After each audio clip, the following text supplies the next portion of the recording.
What would you sacrifice to achieve your dreams? What would you give up for your goals? How dedicated are you to achieve what you want? Would you sacrifice something you love dearly for it? So it might be things like eating chocolate, watching TV, or even your favorite hobby. Would you sacrifice it? Today, we're going to talk about a man who sacrificed his eyesight for his goal. His eyesight, his ability to see the world, he sacrificed it for his goal. So today, we're going to talk about the most venerable Chakkupala. So to do this, let's go back to the time of the Buddha Gautama. So at this time, there was a husband and wife, a family, and the husband was called Mahaswarna, and Swarna in Pali means gold. And so they lived in Savatthi. They were rich, they had a big house, everything they ever wanted, but one thing: they couldn't have children. This husband really wanted to have children, and so did the wife, but they were unable to. So one day, Mahaswarna decided to bathe in a river. And after he came out and dried himself, he saw a tree. This tree was different from the rest. It wasn't very big, but it was beautiful. And so he thought, you know what? There must be a deity in this tree. So he made a firm determination. He got onto his knees and wished, if there is a deity in this tree, please, can you enter the womb of my wife? There and then, after he made a determination, he got up and started decorating this tree using what he had. He built a fence around this tree. He went home and used his money to buy flags, to buy decoration for the tree, to decorate the tree to the best he possibly can. And what he noticed was, in a few weeks, his wife started to get a bit rounder. Her stomach started to get rounder. You see, there was no cause to be concerned about because he understood she was pregnant. So after 9-10 months, she gave birth to a healthy little boy. And he named him Pala. And after a couple of years, they had another child. And they named him Chulapala. So they had two children. One was called Pala, and the other one was called Chulapala. And because Pala was the older, he was called Mahapala sometimes. So this is the time of the Lord Buddha, right? So the Buddha was there and he was preaching sermons at Jetavana. A lot of people attended to these sermons. And Pala's mother and father were also very religious. They also went to the temple. They also made offerings and stuff like that. But Pala and Chulapala weren't so enthusiastic. Instead of going to the temple, they'll stay at home. You see, back in those days, everyone made a habit in the morning to offer alms to the Buddha and the Mahasangha. Either they would go to the temple and offer, or wait until the monks, the bhikshus, they come round for alms. And usually when they went to temple, they bought flowers, incense sticks, oil lamps. They're clad in white, and they're very calm and peaceful. Mahapala saw this one day and thought, where are they going? And so he asked them, excuse me, sir, madam, where are you going clad in white, carrying these flowers and incense sticks and oil lamps? And they said, son, we're going to the temple. You see, this was something that he saw every single day. But you see, he didn't want to go to temple. He wasn't someone who was very fond of the temple. And so he didn't go. There could have been many reasons, but he didn't go to the temple. Soon, he became older and older. See, the age difference between Mahapala and Chulapala was so great that once Mahapala became older, it was almost like father and son. And soon, the brothers, mother and father, both passed away. And soon it was both of them left. So Chulapala only had Mahapala, and Mahapala only had Chulapala as family. Now, one day, Mahapala woke up, and as Yuzhuo saw all these people go to the temple. And he thought, okay, you know what? I want to go to the temple. I want to see what all this is about. Why do they go every single morning for the past 2, 3, 4, 5 years? And so he decided he wanted to go. And obviously, when he went to the monastery, the Buddha was there. So Mahapala was able to accrue a lot of merits by giving alms. He even was precepted the 5 precepts, and he decided to protect them. So on the same day, he gave alms. He observed the 5 precepts, and soon as it came to the evening, he decided to listen to the Dharma. And who is preaching the Dharma? The perfect one, the unvanquished one, the sublime, the supreme Buddha. And by the end of the sermon, Mahapala's head was aching. He was spinning around in circles. By the end of the sermon, he understood, you know what? When I die, I'm not going to take anything with me. I have learned this much. I have this much money. My parents have given me all their assets before they passed away. Their land, their houses, the servants, the animals, the farms, the land, everything. But I'm not going to take anything of that with me. They didn't, and so won't I. And that's one thing he realized. You know, where is the finish line? So today, I work for a goal. I want to become richer, or I want to get this, I want to get that. But where is the finish line? Where does it all end? Where can I finally wash my hands and say, that's it, I'm done, thank you very much? Where can he rest in peace finally? When? He understood, you know what? No matter where I go, no matter what I do, there is no finish line. There is no end to this. He understood, then I have to find the end. I want to find the end, a finish line, something that I can achieve, and that'll be the end of it. And then he understood, you know what? Me living how I am, I'm just going to go to the inevitable end. I'm just going to die, having achieved nothing. There is no use of me living like this. There's no use of me living a lay life. I want to ordain. So he goes to the Buddha and worships him and requests, please, Venerable Sir, I would like to ordain. The Buddha then asked, Sir, do you have permission? As you remember from the story of Venerable Rahula, the Buddha requests for permission before ordaining. And Mahapala said, no. Who do I need to get permission from? You can get permission from your parents, but if they're not there, maybe someone who cares for you. Mahapala then remembered, my brother, my younger brother, Chulapala. So he ran all the way home. Now, just imagine, right? Mahapala was the older brother, and Chulapala saw Mahapala running home. What do you think Chulapala was feeling?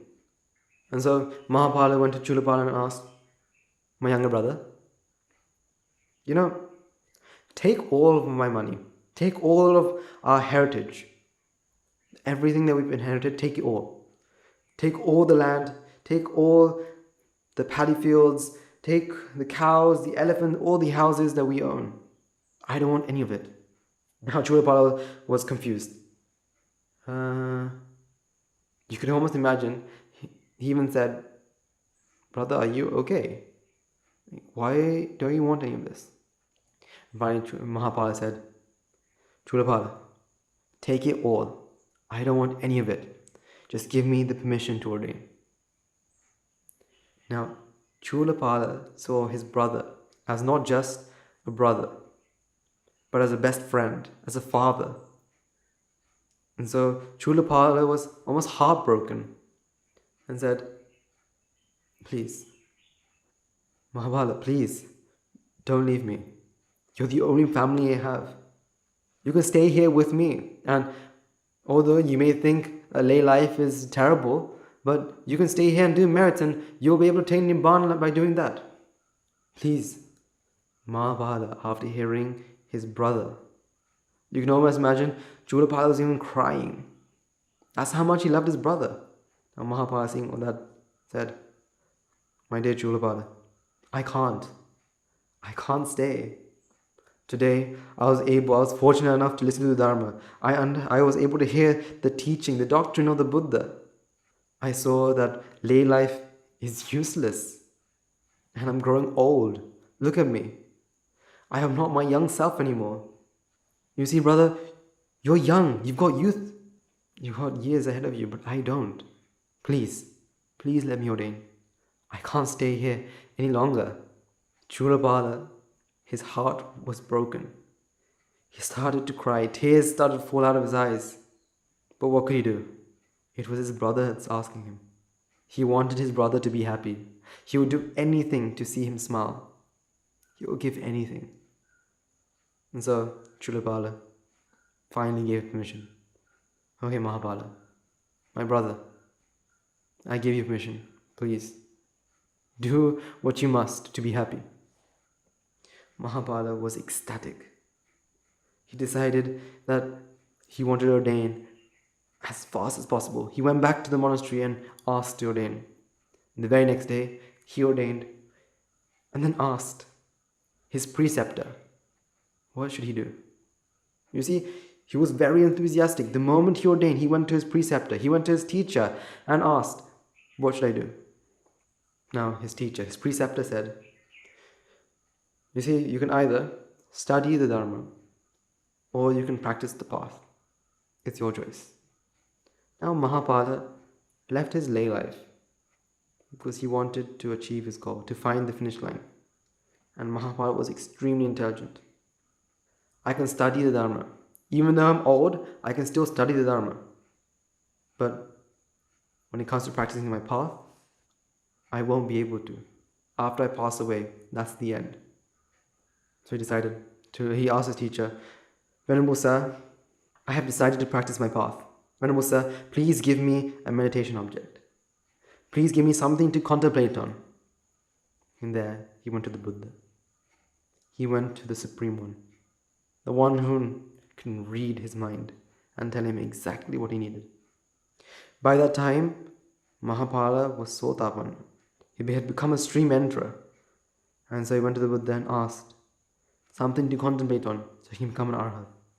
So the Buddha preached and gave him one. And Mahapala worshipped the Buddha. And from that moment onwards, he started to contemplate. He decided he must do this as fast as he possibly can. He was determined to achieve his goal. So he decided to go into isolation, to not be disturbed by anyone. He went into the forest. So he went into a rural town, so there's less distractions, but he was determined, and he practiced his path. But at that time, it was the rainy season, and as all monks do, he had to go to the rain retreat. You see, the people of the town had seen Venerable Mahapala go around for alms and requested him to stay for the rain retreat, that they'll give him everything he needs, but just stay in the residence that he currently is in. They'll give him everything he needs. So Mahapala accepted it. And so he decided he was going to stay in the town, in a residence, in a chamber that was made for him. And a doctor from the town came to Mahapala and said, Venerable Sir, in this rain retreat, if you have any illness, if you have anything, any problem with your health, tell me, and I'll treat you. And the Venerable Pala, accepted his wish. And soon the rainy season approached, and Mahapala went into the town for the rainy season. You see, he was very determined to achieve his path, to achieve his goal. So he thought, he made the goal. In this rainy season, I'm going to try my level best, not just my level best. I'm going to pass that level. I'm going to attain my liberation as soon as possible. And he thought, you know what? In this rainy season, I'm going to only be in the 3 postures: standing and sitting and walking. I will not lay my back onto anything. Which means he was not going to lay his back on a wall. He's not going to lay his back on the bed. Therefore, he wasn't able to sleep. After a couple of weeks, he had a small eye disease. His eyes started to water. He couldn't control it. But that didn't stop him. He continued and continued. He didn't lay his back onto anything. He tried his very hardest not to fall asleep. And when he was asleep sitting down, which meant he only slept the amount that his body required. No more. Now, the people in the town slowly saw that when the Venerable Mahapala was meditating, tears were falling out of his eyes. There has to be something wrong. And so they sent the doctor to Mahapala. And so the doctor asked the Venerable Mahapala, Venerable Sir, there seems to be something wrong. What is it? And the Venerable Sir said, Doctor, I think there's something wrong with my eyes. And so the doctor checked and saw, yes, there is something wrong with his eyes. He has a small illness, but it's curable. And he gave an ointment, a small oil, to put 1 drop into his nose and inhale. And so he gives this oil and comes the next day and asked, Venerable Sir, is it any better? No. Now, this doctor was confused. Wait, this medicine should have worked. Why isn't it working? Venerable Sir, did you put this medicine yesterday? Did you apply the medicine yesterday? Yes. Now the doctor was extremely confused. Why isn't the medicine working? It should work. And after a couple of questions, he came to the question, Venerable Sir, did you put the medicine while you were sitting or lying down? And he gave no answer. He didn't say a word. Venerable Sir, did you apply the medicine while you were sitting or lying down? Again, no answer. Venerable Sir, I have healed others who have the same illness as you. Why isn't it working? Venerable Sir, do you apply the medicine while sitting or lying down? Again, no answer. The doctor realized then he must have done it while he was sitting. He was specifically asked to lie down to apply this medicine. But he wasn't. He didn't do it. And so the doctor said, Venerable Sir, please don't do it again. Just think about your eyes. Just lie down just for 2-3 days and apply the medicine. That's it. And your eyes will become better. But in Mahapala's head, in the Venerable Mahapala's head, he's thinking, you know what? I don't care about this body.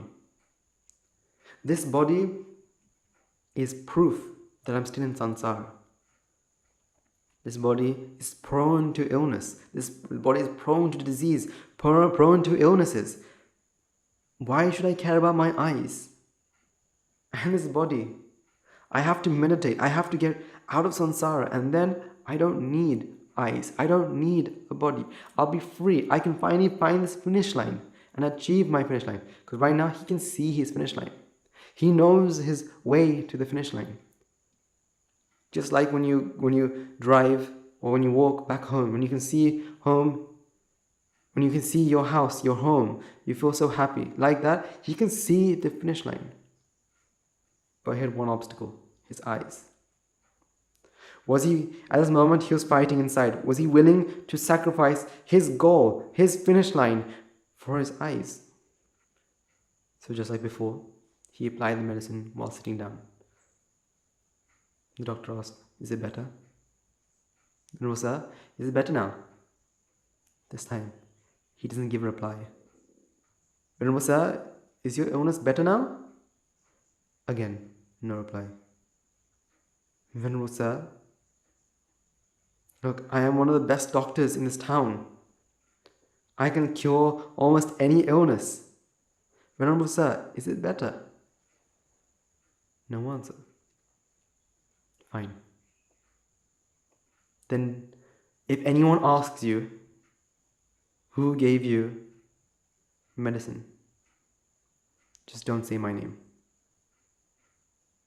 Don't say my name. That was a request that the doctor did. And Mahapala humbly accepts. Now the question is, what happens to Mahapala? Does his eyesight get better? Or does he get worse? Does he attain his liberation? Or not? Or do both happen? Why does this all happen to him? What had he done? And the answer to all those questions will be next week. But I'd like the imaginative ones to write a comment on what do you think happened to Mahapala. What do you think will happen?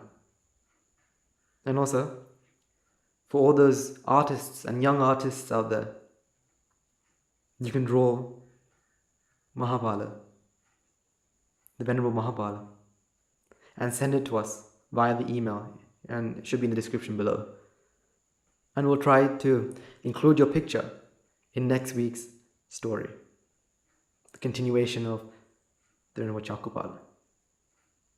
So what do you guys think happened to the Venerable Mahapala? We'll find out next week. May the Noble Gem be with you all forever.